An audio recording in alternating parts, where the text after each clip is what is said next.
안녕하세요. 오늘의 데일리 뉴스레터에 오신 것을 환영합니다.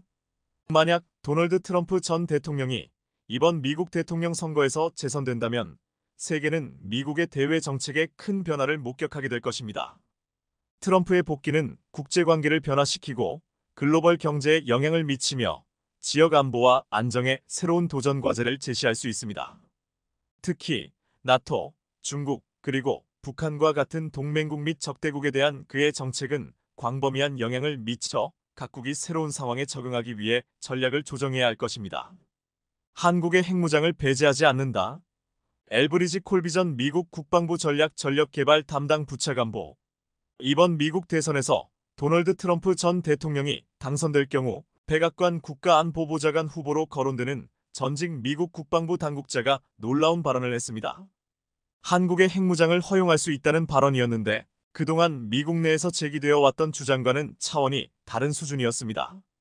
엘브리지 콜비 전 차관보는 지난 6일 연합뉴스와의 인터뷰에서 주한미군의 주 임무는 중국 억제로 전환해야 하며 이를 위해서는 미군을 한국에 주둔할 필요가 없다고 주장했습니다. 그는 미국의 주된 문제가 아닌 북한을 해결하기 위해 더 이상 한반도에 미군을 인질로 붙잡아둬서는 안 된다고 말하면서 한국은 북한을 상대로 자국을 방어하는 데 있어서 주된 압도적인 책임을 져야 한다고 했습니다.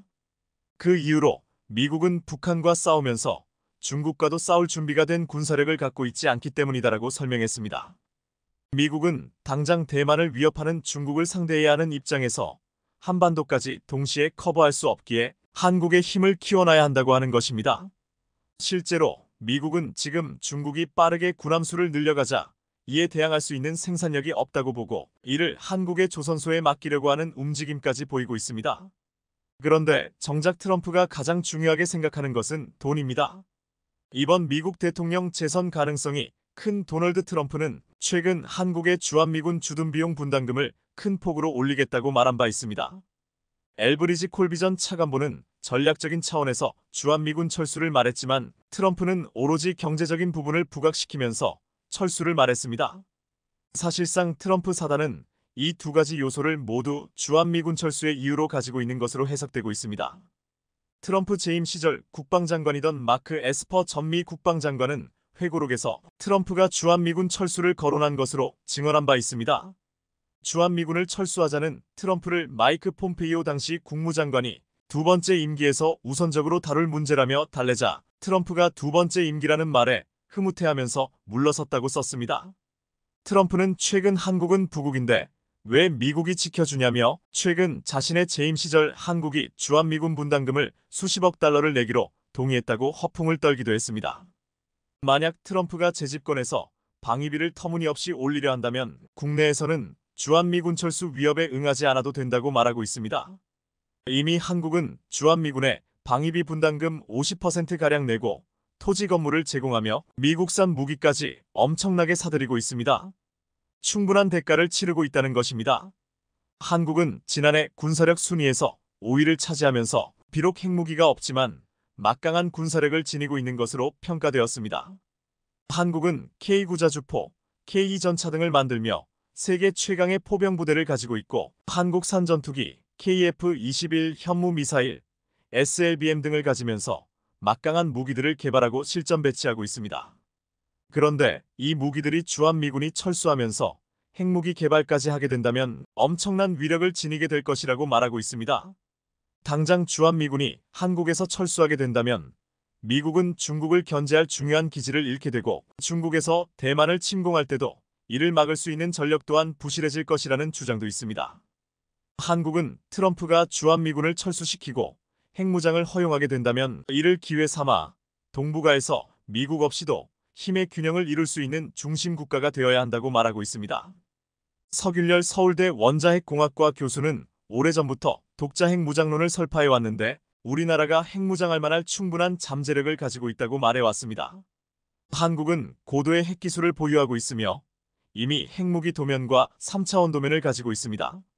서균열 교수는 이 기술로 현재 보유 중인 플루토늄만으로도 무려 4,500개의 핵무기를 만들 수 있다고 했습니다. 약 1조 원의 예산과 1,000여 명의 인력만 있으면 단 6개월 만에 원자폭탄을 만들 수 있다고 했습니다.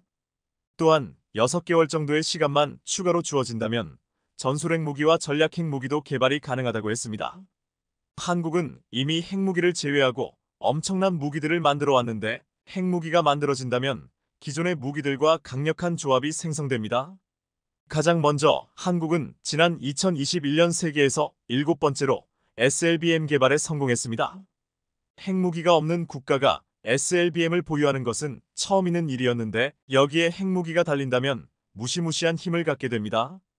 핵무기를 탑재한 SLBM은 도시 하나 정도는 충분히 파괴할 수 있는 위력을 가졌는데 전 세계가 이를 무서워하는 이유는 전혀 대응할 수 없기 때문입니다. 지상 발사 미사일과는 다르게 거의 잠수 중에 발사하기 때문에 미사일은 잠수함 내부 발사관에 위치해 있다가 발사 시 수면 위로 나와 날아갑니다. 이러한 과정 덕분에 지상에서 탄도 미사일을 발사하는 것보다 탐지하고 대응하기가 어려워 전장을 바꿀 수 있는 진정한 게임 체인저라고 부르고 있습니다. 또한 한국은 핵폭탄급이라 불리는 현무 5미사일을 개발해냈습니다. 핵무기를 만들 수 없으니 핵무에 버금가는 세계에서 가장 무거운 탄두 89T를 탑재할 수 있는 탄도미사일을 만든 것입니다. 그런데 성능 개량을 하면 폭발력은 유지하되 탄두 중량은 줄고 사거리는 더 늘릴 수 있습니다. 현무 5는 8T의 탄두를 실었을 때 300km을 날아가지만 탄두 중량을 줄이면 최대 3.000km까지 날아갈 수 있습니다. 이미 지난 트럼프 정부 때 한국은 미사일 사거리 800km 제한이 없어졌습니다. 사거리 제한 폐지 후 한국이 중국 베이징과 일본 도쿄도 사정권에 둘 수 있다고 했는데 이제 한국은 핵무기를 가진 북한, 중국, 러시아 본토 전체를 타격할 수 있을 것이라고 했습니다. 일부 누리꾼들과 전문가들은 누리호 1차 발사가 실패했는데 이를 다르게 해석하기도 했습니다. 당시 출력 부족으로 실패해서 호주 공해에 추락했는데 총 거리가 8,700km에 달했습니다. 3. 위성 모사체는 보통 공중에서 불타서 사라지지만 누리호는 사라지지 않고 호주 공해까지 날아가 추락한 것입니다. 누리호 2차 발사는 대성공을 거두었는데 1차 발사는 ICBM을 실험해본 게 아니냐고 추정한 것입니다. 누리호 발사 기술이 ICBM과 비슷하기에 한국은 핵무기를 만든다면 ICBM 개발까지도 빠르게 할 수 있다고 했습니다. 또한 한국형 전투기 KF-21 보라매에도 앞으로 전술핵 무기가 장착될 수 있다고 전망하고 있습니다. KF-21은 8일 세계 최강 공대공 미사일 미티어를 실사격 시험을 했는데 KF-21에는 그 외에도 독일 딜 디펜스의 공대공 미사일 AIM-2000 등을 탑재할 수 있고 공대지 무장으로는 레이시온이나 보잉이 제작한 공대지 폭탄 미사일, 국내 개발 중인 장거리 공대지 유도탄 등이 탑재될 것으로 알려졌습니다. 하지만 한미 정부가 원하는 대북 억지력을 확보하려면 전술 핵무기 같은 더 강력한 무장이 필요하다는 평이 나오고 있습니다. 전술 핵무기는 개별 전투에서 활용될 수 있는 비교적 위력이 작은 단거리 미사일용 핵탄두를 의미하는데 이 밖에도 제한된 핵 사용과 정밀성을 기반으로 유사시 적의 수뇌부와 군사시설에 대한 외과 수술적 타격을 가능케 하는 저위력 핵무기도 있습니다. 전문가들은 한번 개발되고 추후에 핵무기를 장착하려면 어려움이 있기에 향후 수년간 이어질 KF-21 무장 관련 개발 과정에서 일찌감치 전술 핵무기 탑재를 고려해야 한다는 의견을 제시해왔습니다. 이에 미국 측과 협의를 통해 핵무기 통합 인증을 추진해야 한다는 것입니다. 군사 전문가들은 전술 핵 운용을 위해서는 항공기의 별도의 통합 및 인증 절차가 필요하다며 F-15, 16 모두 핵무기 운용 능력 통합된 사례가 있으니 기술적으로 어려운 문제라기보다는 인증의 문제라고 말하고 있습니다.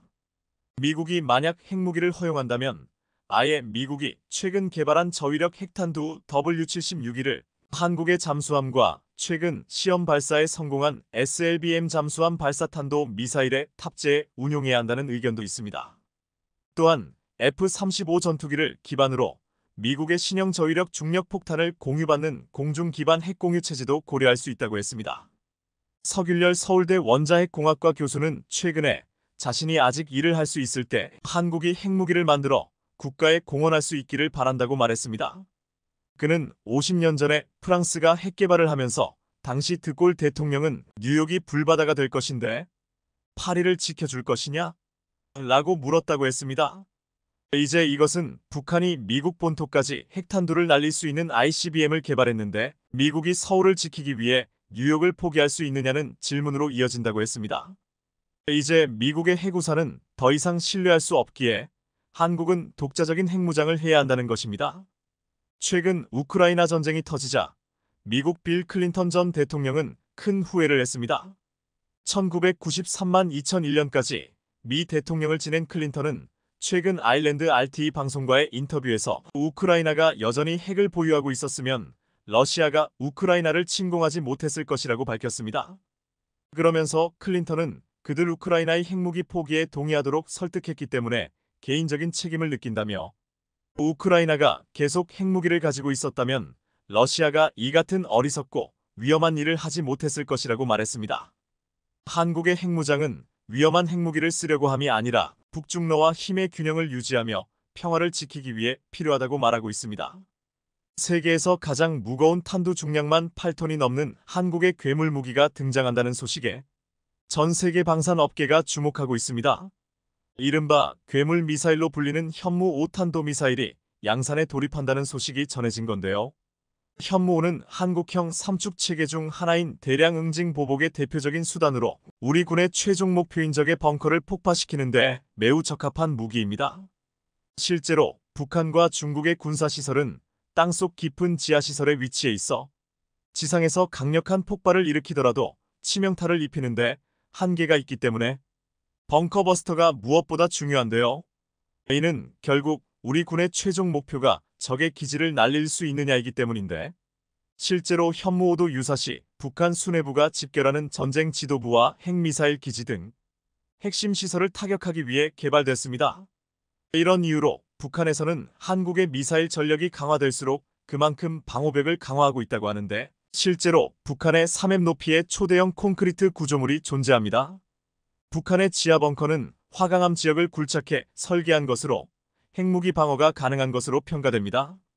이뿐 아니라 평양 지하철은 평균 깊이가 100m에 달하는 등 북한 전역이 요새화돼 있다고 표현할 정도로 전에 최소 6,000개 이상의 지하시설물을 건설한 것으로 알려져 있습니다. 이런 가운데 현무5는 핵무기가 없는 상황에서 최대한 핵무기와 비슷한 파괴력을 낼 수 있게 설계된 고중량 미사일로 최소 300km 이상 마하 10의 속도로 날아가서 지하 100m보다 깊은 갱도나 벙커 등 표적을 파괴할 수 있는데요. 실제로 재래식 탄두이지만 9톤 정도면 어지간한 저위력 핵무기에 버금가는 파괴력을 낼 수 있습니다. 그리고 앞서 2월에는 안흥 시험장에서 현무5 고위력 탄두미사일 추가 시험 발사가 있었는데요. 작년에 국군의 날 국방부가 공개한 현무5의 시험 발사 영상을 보면 해당 미사일의 탄두 부분은 쐐기처럼 뾰족하게 설계되어 있습니다. 이는 유사시 100m 이상 깊이의 지하시설과 지휘 벌커도 뚫고 들어갈 수 있도록 하기 위한 것으로 보이는데 주목할 점은 전시 임무에 따라 다양한 종류의 탄두를 바꿔 끼울 수 있도록 설계됐다는 겁니다. 따라서 공개된 쐐기식 벙커버스터형 탄두 외에도 엄청난 수의 자탄을 쏟아내 광범위한 지역을 파괴하는 확산탄두, 폭발 시 초고열 및 초고압으로 주변의 지상 지하시설을 순식간에 증발시켜버리는 열압력탄 등 다양하게 활용될 것으로 보입니다. 이렇듯 현재로서 현무5는 우리가 보유한 탄도미사일의 끝판왕으로 볼 수 있습니다. 그런데 최근 지방의 한국도에서 촬영된 사진 한 장이 국내외 밀덕들 사이에서 엄청난 화제가 됐는데요. 지난 4월 한 일반인이 지역 한국도에서 촬영한 사진을 보면 군용 위장 무늬로 도색된 트레일러가 담겼습니다. 미사일은 탑재되지 않았지만 기립 발사대 부분이 위장망으로 가려진 모습으로 분명 미사일 이동식 발사 차량 TEL이었습니다. 현재 온라인 커뮤니티 내에선 TEL 사진이 삭제된 상태이지만 다름 아닌 이 사진에 이목이 쏠린 건 TEL의 바퀴 개수 때문입니다. 당시 공개된 사진 속 트레일러의 바퀴는 총 12개였는데 트레일러를 견인하는 트럭까지 포함하면 TEL의 바퀴 수는 1618개에 달할 것으로 보입니다. 이를 통해 지금까지 국내에서 식별된 그 어떤 미사일 발사 차량보다 차체가 긴 것으로 추정할 수 있습니다. 실제로 현재 우리 군이 보유한 가장 강력한 탄도미사일인 현무2C 발사 차량은 바퀴 10개로 구성됐는데 이번에 우연히 모습을 드러낸 TEL은 이보다 1.5배 이상 큰 거대한 미사일을 탑재할 신형 발사 차량이라는 의미입니다. 그런데 이 차량에 탑재될 것으로 추정되는 무기가 바로 현무5로 현무2가 등장한 이후 20여 년 만에 개발된 장거리 전략 탄도미사일이라 엄청난 주목을 받고 있습니다. 사실 실전 배치된 현무2도 미국의 에이테크스나 러시아 이스칸데르 등 동급 단거리 전술탄 도미사일과 비교해도 뒤지지 않는 세계 최정상급 전술탄 도미사일이라는 평가를 받고 있는데요. 현무2는 우리 기술로 독자 개발한 미사일 중에선 최초로 전방에 전진 배치하지 않아도 평양을 타격할 수 있는 300km급 사거리를 지녔고 탄두 중량 역시 1T로 증가했습니다. 이에 더해 현무2B는 탄두 중량은 유지하면서도 북한의 주요 전략 시설이 있는 평안북도와 자강도, 함경남도까지 타격할 수 있도록 사거리를 500km로 늘렸습니다. 2017년부터 실전 배치된 현무2C의 경우 사거리를 800km까지 늘려 북한 전역을 타격할 수 있는 것으로 전해집니다. 그런데 사실 현무2가 처음 등장했을 당시만 해도 한미 미사일 사거리 지침이라는 족쇄 때문에 기술력을 갖고 있다고 하더라도 오랫동안 발전을 이루지 못했었습니다. 그러던 중 2012년 당시 한국은 버락 오바마 미국 대통령과의 담판으로 사거리 제한을 800km로 연장하고 미사일 사거리와 탄두 중량을 유연하게 조절할 수 있는 이른바 트레이드오프 방식을 인정받았습니다. 이 합의 덕분에 한국은 사거리 800km 탄두 중량 500kg 미사일 또는 사거리 300km 탄두 중량 ET 미사일 같은 고중량 고체 연료 발사체를 개발할 수 있게 된 겁니다. 여기에 더해 2017년, 2020년 두 차례에 걸친 추가 개정으로 사거리 800km 안에선 탄두 중량 제한이 없어졌고 재작년엔 사거리 탄두 중량 제한 자체가 폐지됐습니다. 이로써 한국이 고체 연료 방식의 장거리 탄도미사일을 개발할 수 있게 길이 열린 겁니다. 미사일 족쇄가 풀린 한국은 이른바 현무5를 비롯해 다양한 탄도미사일을 개발하기 시작했는데 이와 관련해 ADD는 핵탄두 개발이 불가능한 한국에서 사실상 핵무기급 위력의 미사일이 개발되고 있다고 평가하기도 했습니다. 그렇다면 최신 탄도미사일 현무5의 위력은 어느 정도일까요? 현무5는 현무4처럼 다양한 플랫폼에서 발사할 수는 없지만 공격받는 입장에서는 그야말로 핵무기와 다름없는 가공할 파괴력을 지녔습니다. 이번에 발견된 TEL이 실제로 현무5를 탑재하는 플랫폼이라면 이 미사일은 단거리 전술탄 도미사일이라고 부를 수 없을 만큼 클 것으로 보입니다. 그동안 조금씩 공개된 정보를 종합해보면 현무5는 그야말로 괴물과도 같은 성능을 지닌 미사일로 추정됩니다. 그것도 그럴 것이 기존의 현무4 시리즈도 동급의 단거리 전술탄 도미사일 가운데 가장 크고 강력한 축에 속했는데요. 현무4 제원은 단거리 전술탄 도미사일의 범주를 크게 뛰어넘은 수준으로 평가되는데 길이는 10m을 조금 넘고 직경은 1m 안팎입니다. 그리고 현재 알려진 현무5의 길이는 최소 16m, 직경 1.6m, 발사 중량은 36T에 달하고 일단 추진체의 추력은 75TF로 알려졌습니다. 미국의 대륙간탄 도미사일로 13,000km 사거리를 자랑하는 미니트맨 이 제원이 길이 18.2m, 직경 1.7m, 발사 중량 35.3T, 일단 추진체 추력 80TF인데요. 이를 감안하면 현무5는 크기와 발사 중량, 추력 등 전반적인 측면에서 미국 ICBM에 근접했다고 볼 수 있습니다. 현재로서 알려진 바에 따르면 현무5의 사거리는 600km, 탄두 중량은 89T로 60m 두께 콘크리트를 뚫는다는 세계 최강 벙커버스터 폭탄 GBU-57보다는 가벼운 것으로 보입니다. GBU-57은 최대 20km 고도에서 자유낙하 방식으로 목표물에 명중하는 반면 현무5는 1000km 고도까지 치솟은 뒤 마하 10 이상 속도로 표적에 내리꽂힌다는 차이점이 있습니다. 현무5의 경우 탄두 자체의 파괴력도 크지만 초고속 낙하를 통해 탄두에 가해지는 운동에너지로 인공지진을 일으켜 지하시설을 초토화하는 겁니다. 대한민국이 핵을 사용하지 않고도 핵무기 같은 위력을 내는 재래식 무기를 만들었다는 평가가 나온 이유가 바로 이것 때문인데요. 특히나 현무5 추진체 성능은 탄두 위력을 1T 안팎으로 줄일 경우 ICBM에 준하는 성능을 발휘할 수 있는데 이미 다단 로켓 기술을 충분히 갖춘 한국은 현무5 개량으로 3단 추진체 방식의 ICBM을 만들 수도 있습니다. 이와 별개로 기존 현무5의 탄두를 줄이는 간단한 방식으로도 5000km 이상 사거리를 구현하는 데 무리가 없습니다. 이 정도 사거리라면 주변 적성국의 주요 전략 거점을 효과적으로 타격할 수 있는 상황입니다. 여기에 더해 현무 5에는 각종 신기술이 적용됐는데 대표적으로 INS와 GPS가 결합된 유도 기능으로 GPS가 완전히 무력화돼도 유도가 가능한 최신 레이더 기술이 적용됐습니다. 탄도미사일 특성상 레이더가 1000도 이상인 고열을 견디고 레이더파를 투사하려면 특수한 소재로 만들어져야 하는데요. 이를 위해 ADD와 한국재료연구원은 고온에서 안정적으로 레이더파를 투과할 수 있는 질화기소 비산화물 계열의 소재를 개발해 이런 문제를 해결했습니다. 그런데 이런 괴물 미사일로 불리는 현무 50L 올해부터 본격 양산된다는 소식인데요. 군 고위 관계자에 따르면 올해 초부터 시험 발사를 거쳐 개발이 마무리된 현무5는 올해 말부터 양산에 돌입합니다. 이 관계자는 한화에어로스페이스 보훈공장에서 올해 말부터 연간 최대 70여 발을 생산할 수 있을 것으로 보고 있다며 미사일 사령부 예하부대에 최대 200여 발을 배치한다는 계획이라고 밝혔습니다.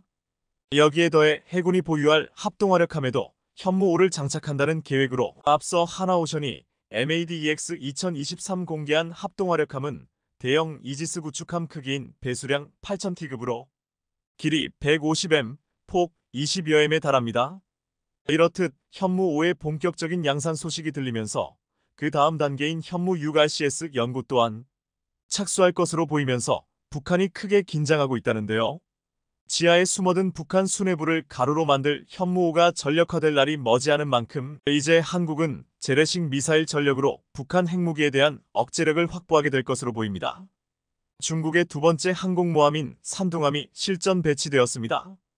2012년 9월 취역한 중국의 첫 항공모함인 랴오닝함이 있긴 했지만 그건 소련 붕괴 후 싼 값에 들여와 개조한 것이었습니다. 중국은 산둥함이 설계부터 건조까지 직접 제작했다면서 자화자찬하고 있는데요. 중국 언론들은 산둥함이 진정한 항공모함의 면모를 보여줄 것이라며 더 나아가 마중 대결 구도를 뚜렷하게 만들 수 있다고 보도했습니다. 그리고 중국은 항공모함으로 북태평양 일대에서 전력훈련에 나서면서 미국과 주변국들을 자극하고 있는데요. 그런데 막상 항공모함의 내부를 까보니 실제로 사용하기 힘들다는 의견들이 제기되고 있습니다. 항공모함은 전쟁을 준비할 때 가장 먼저 배치됩니다. 항모를 배치한다는 건 언제든지 전쟁을 시작할 수 있다는 말과 같고 그 국가의 군사력, 국력을 상징하기도 합니다. 그런데 중국의 항공모함은 미국의 항모전단과 대적할 전력은커녕 함재기가 이륙하기도 힘들다는 지적이 나오고 있습니다. 함재기는 말뜻 그대로 군함에 실은 항공기입니다. 항공모함의 힘은 탑재한 함재기에서 나온다는 말이 있는 것처럼 함재기는 굉장히 중요한 부분입니다. 홍콩 사우스 차이나 모닝 포스트 SCMP의 보도에 따르면 중국의 두 번째 항공모함인 산둥함은 물론 2012년 취역한 랴오닝함조차 함재기의 조종사가 제대로 확보돼 있지 못하다고 전했습니다. 중국의 함재기 조종사 훈련소는 랴오닝함이 취역한 후인 2013년에 설립이 됐고 조종사들이 아직 항모에서 이착륙하는데 익숙치 못하다는 것입니다. 두 항공모함에 탑재될 70기의 함재기가 모두 출동 가능하려면 최소 70명의 숙달된 조종사가 필요하지만 이 역시 확보돼 있지 못한 상황이라고 하는데요. 중국이 앞으로 항모수를 56대까지 늘리려는 상황에서 향후 비행 조종사 훈련이 시급해질 것이라고 또한 지적했습니다.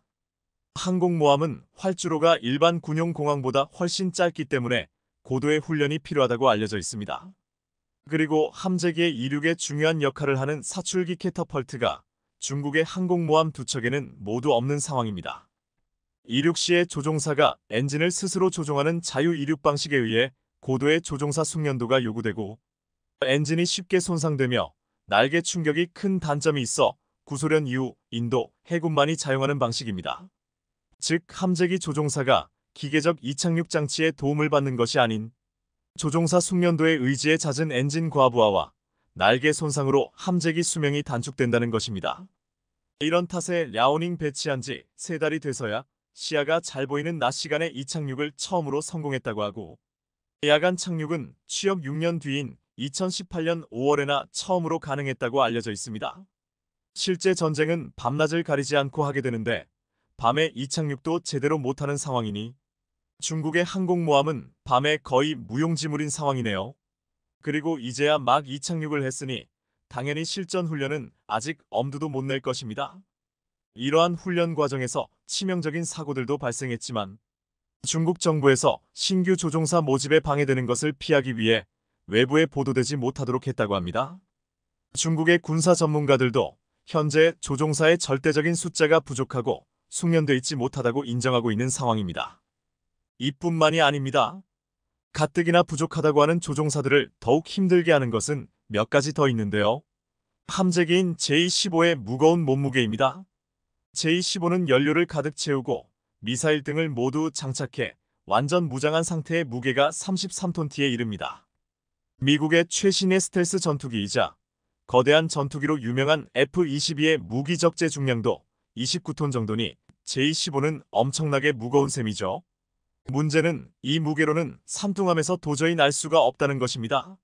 미국의 외교안보 전문지인 내셔널 인터레스트에 의하면 미 국방정보국이 의회에 발표한 보고서에 스키점프 방식 활주로에서 항공기의 최대 발사 중량은 30T으로 제한될 것이며 J-15 전투기는 연료와 무기를 모두 적재할 수 없어 짧은 거리에서 간단한 임무만 할 수 있을 것이라 분석했다고 합니다. 결국 J-15보다 훨씬 무거운 공중급육이나 조기경보기와 같은 대형 특수지원항공기는 아예 운영이 불가능하다는 결론입니다. 산둥함은 항모전단이 아니라 전투기 수송함, 그 이상으로 활약하기 어렵다는 것입니다. 그 전투기조차도 연료와 무기를 제대로 실을 수 없는 상황이니 말 다 한 것 같습니다. 그럼에도 불구하고 중국이 이런 형편없는 전투기를 항모 함재기로 쓰는 이유가 무엇일까요? 바로 함재기를 구하기가 너무 힘들기 때문입니다. 항모 함재기는 일반 전투기와 철개부터 달라야 합니다. 그런데 중국은 제대로 된 함재기를 만들 기술도 없었고 이걸 수입할 곳도 없는 상황입니다. 중국 정부는 과거 우크라이나를 통해 러시아제 수-33 함재기의 프로토타입을 입수해 이를 베껴다가 J-15를 만든 것으로 알려져 있습니다. 그런데 문제는 핵심 기술 없이는 엔진을 완전히 복제할 수가 없었다는 것입니다. 결국 J-15는 굉장히 무거우면서 엔진 출력은 더 약한 함재기로 태어났고 허락없는 기술 복제에 화가 난 러시아가 수-33 기술 이전 및 라이선스 생산 계약을 거부하면서 중국은 독자적으로 함재기를 만들어야 하는 상황에 놓였습니다. 미국 역시 F-35B는 동맹국에만 판매할 것을 선언했기 때문에 아무리 중국이 돈을 많이 준다고 해도 수입할 수가 없는 입장입니다. 그럼에도 해양 굴기를 위한 중국 정부의 의지는 여전히 강한 것으로 보입니다. 중국군은 2025년까지 핵추진 항모 2척 등 6척의 항모를 보유해 러시아를 제치고 세계 2위의 해군 전력으로 올라서겠다는 목표를 재차 강조하고 있습니다. 그리고 지금과는 다른 새로운 함재기도 별도로 개발하겠다고 나서고 있는데요. 여기에 세 번째 항모부터는 전자식 사출기를 탑재할 것이라고 이야기하면서 큰 포부를 밝혔습니다. 중국이 급속히 커진 경제력을 바탕으로 매년 국방비를 늘리며 미국을 추격하고 있지만 군사 전문가들 사이에선 중국의 군사력이 아무리 시간이 많이 지나도 미국의 상대가 될 수 없을 것이라는 평가가 지배적입니다. 심지어 중국 내부에서도 종이호랑이계인 이 항모전단을 엄청난 돈을 들여가며 유지할 필요가 있냐는 지적까지 이어지고 있습니다. 얼마 전 한국은 폴란드로부터 40조 원에 이르는 원전 사업을 수주했습니다. 그런데 여기에 재를 뿌리는 불청객이 등장했습니다. 바로 웨스팅하우스입니다. 2023년 4월 웨스팅하우스의 CEO는 폴란드 현지 언론을 통해 지식재산권을 침해한 한국 원전이 폴란드에 지어질 일은 없을 것이다. 한국형 원전이 미국의 수출 통제와 국제법을 위반했기 때문이라는 주장을 펼쳤습니다. 하지만 역으로 생각해봤을 때 CEO가 직접 폴란드 현지 언론까지 만날 정도면 웨스팅하우스가 얼마나 다급하고 구차한 상황인지 알 수 있는 대목인데요. 지난해 10월 한수원은 폴란드 전력공사와 풍투누프 지역에 원전 24기를 짓기 위한 40조 원 규모의 협력 의향서를 체결했습니다. 그런데 웨스팅하우스는 곧바로 미국 법원에 한국형 원전인 APR-1400은 자신들이 지식재산권을 보유한 고유 기술이라며 수출을 금지해달라는 소송을 제기해 재를 뿌렸습니다. 현재 한수원과 웨스팅하우스는 원전 기술 소유권을 놓고 법적 분쟁 중인데요. 대체 웨스팅하우스는 왜 이런 추태를 부리는 걸까요? 1차적으로 웨스팅하우스의 재뿌리기는 한수원이 폴란드는 물론 체코에서도 웨스팅하우스와 원전 건설 사업 수주를 두고 경쟁을 하는 만금 기선제압을 하기 위해서로 보입니다. 그런데 한수원의 입장은 웨스팅하우스와 전혀 다릅니다. 한국형 원전 개발 초기 분명 웨스팅하우스의 도움을 받긴 했지만 지금 모델은 완전히 독자 개발한 것이어서 미국 수출 통제 대상이 아니라는 입장인데요. 그러나 한수원이 웨스팅하우스와의 법적 분쟁에서 이길 때까지 원전 수출 협상을 할 때마다 계속 이런 문제가 발생할 수 있기 때문에 반드시 해결을 하긴 해야 하는 사안입니다. 즉 진상은 웨스팅하우스가 부려도 피해는 한수원이 볼 수밖에 없는 안타까운 상황인 것이죠. 폴란드나 체코, 영국, 사우디 등 한국이 원전 수출을 추진하는 국가는 대부분 미국의 우방국인 만큼 법적 분쟁 자체만으로도 수주전에 악영향을 미칠 수 있기 때문입니다. 사실 웨스팅하우스의 진상짓은 역사가 깊습니다. 웨스팅하우스는 한전이 지난 2009년 아랍에미리트 원전 사기를 수주할 때도 같은 방식으로 지식재산권을 문제 삼았는데요. 웨스팅하우스의 논리는 간단합니다. SMR 원천 기술을 한국과 공동 개발했으니 한국이 혼자 잘 되는 꼴은 못 보겠다. 조금이라도 돈을 내놓으라는 뜻입니다. 결국 한국의 선택지는 두 가지입니다. 웨스팅하우스에 일정 부분 기술료를 주고 합의를 하거나 끝까지 가서 소송에서 이기는 것 중 선택을 해야 합니다. 그런데 사실 이 소송은 한국이 이길 수밖에 없는 소송입니다. 일단 웨스팅하우스의 주장은 터무니없는 억지에 불과합니다. 법적으로 전혀 근거가 없기 때문입니다. 웨스팅하우스는 지난 2000년 미국 컨버스천 엔지니어링을 인수했는데 한수원의 APR1400이 자신들이 인수한 컨버스천 엔지니어링의 원자로인 시스템 80 디자인을 토대로 개발됐기 때문에 지적재산권이 있다고 주장합니다. 원전 기술의 수출 규제를 명시한 미국 연방규정집 CFR에 따라 한수원의 APR1400에 포함된 기술이 미 에너지부의 허가 대상이라는 주장도 함께 내세우고 있습니다. 하지만 원전업계와 학계 등에 따르면 2007년 6월부로 만료된 해당 기술의 사용 협정문에는 로열티 지급 없이 국내외에서 기술을 사용할 수 있는 실시권이 명문화되어 있습니다. 다시 말해 해당 기술에 대해 웨스팅하우스가 소유권과 특허권을 주장할 수 없으며 한국 측에서 로열티를 지급할 의무도 없다는 것이 이미 법적으로 명확한 것입니다. 아울러 나토 가입국이자 미국과 2020년 원자력 핵 협정을 맺은 폴란드에 한국의 원전 수출을 제한할 미국 내 법적 근거도 없습니다.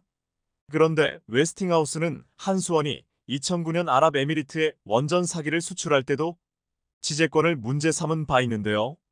당시 기술 이전은 이미 끝난 상황이었지만 한수원이 핵심 기술 자립을 이루지 못한 상황이었기 때문에 웨스팅하우스에 기술자 물료 등을 지급하는 방식으로 미국 측 승인을 받은 바 있습니다. 하지만 현재 한전과 한수원은 100% 기술 자립에 성공해 당시와는 상황이 완전히 달라졌습니다. 미국의 로열티를 지급할 이유가 전혀 없습니다. 원전업계는 이런 이유를 종합적으로 고려했을 때 웨스팅하우스가 자신들 이 제기한 소송에서 이길 가능성은 거의 없다고 봅니다. 또한 웨스팅하우스를 보유한 캐나다 사모펀드 브룩필드는 최근 웨스팅하우스 지분 49%를 캐나다 우라늄 업체 카메코에 매각했습니다. 웨스팅하우스가 파산한 지 4년 만에 일부 매각이 진행된 것으로 브룩필드는 여전히 51%의 지분을 보유 중입니다. 즉 지금 웨스팅하우스는 정상적인 상태의 기업이 아닙니다. 상황이 이렇다 보니 브룩필드 입장에서는 매각이 현재 진행형인 상황에서 프로젝트 수주 등으로 웨스팅하우스의 몸값을 최대한 올려야 하는 입장입니다. 결국 웨스팅하우스가 노리는 것은 한국이 따낸 수주건에 자신들과 협력을 해야 한다는 억지인식을 심어서 재매각하는데 유리한 고지를 점하기 위한 전략이라고 분석합니다. 실제로 최근 웨스팅하우스는 원전을 지어본 경험이 없기 때문에 단독 수주 능력이 불가능에 가깝습니다. 반면 한국은 효율적이고 규격화된 원전 건설 경험을 가지고 있으며 가격 경쟁력도 훨씬 강하다는 평가를 받고 있습니다. 정리해보면 웨스팅하우스가 진상을 부리는 이유는 팔아먹기 전에 자신들의 몸값을 올리기 위해서입니다. 웨스팅하우스가 이 정도로 망가진 이유는 일본 때문입니다. 지난 2017년 일본을 대표하던 기업 도시바는 최악의 경영 환경에 놓이게 됐습니다. 일본 언론들은 일제히 도시바의 해체 가능성이 높다며 대대적인 구조 조정에 나설 것이라고 예측했습니다.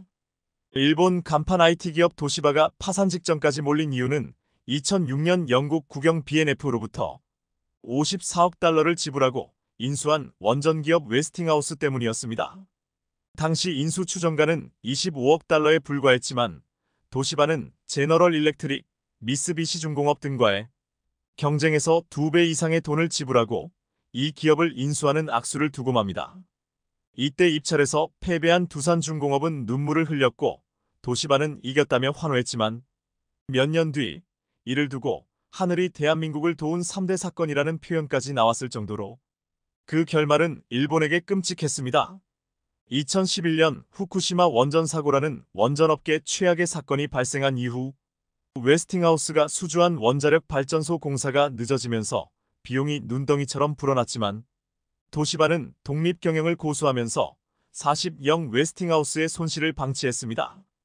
결국 웨스팅하우스가 7조 원대의 손실을 밝히자 도시바는 그제서야 생존하기 위해 돈 들 만한 것은 매각에 나서기로 했는데 당시 간판 사업부인 반도체 부문까지 매각 위기에 놓였을 정도로 심각한 위기에 처하게 됩니다.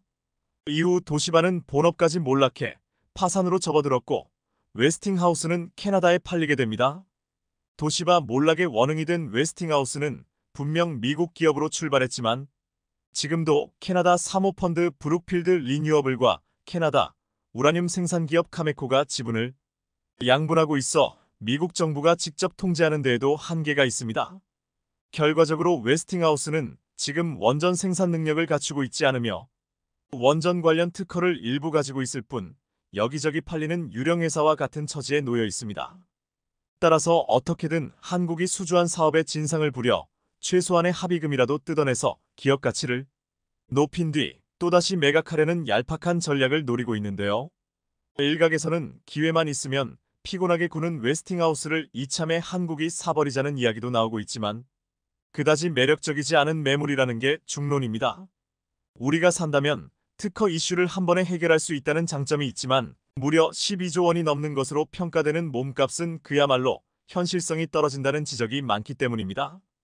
웨스팅하우스가 미국 정재계와 밀접한 관계를 맺고 있긴 하지만 지금은 엄밀히 따지면 캐나다 기업입니다. 따라서 미국 정부 입장에서 웨스팅하우스를 딱히 강하게 밀어줄 이유도 없습니다.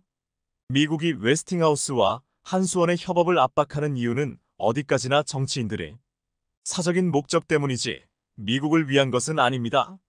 최근 미국은 동맹국들을 과하게 압박하다 보니 사우디나 유럽 국가들로부터 외면을 받고 있는데 이런 상황에서 한국과 유럽의 원전 협력에 미국이 뜬금없는 퇴짜를 놓은 것은 좋은 선택이 아닙니다. 유럽은 당장 원전이 필요한데 이것을 지을 수 있는 국가는 한국밖에 없다는 변하지 않는 사실 때문입니다. 최근 들어 미국의 행보를 보면 예전 같지 않다는 생각이 많이 듭니다. 세계의 경찰을 자처하며 패권국의 힘을 과시하던 미국이 이해하기 어려운 행보를 보이면서 흔들린다는 느낌이 강하게 드는데요. 다음 영상에서는 흔들리는 미국이 결국 원전 산업에서 한국의 손을 들어주며 웨스팅하우스에게 최악의 결말을 안겨준 내용을 전해드리겠습니다. 시청해주셔서 감사합니다.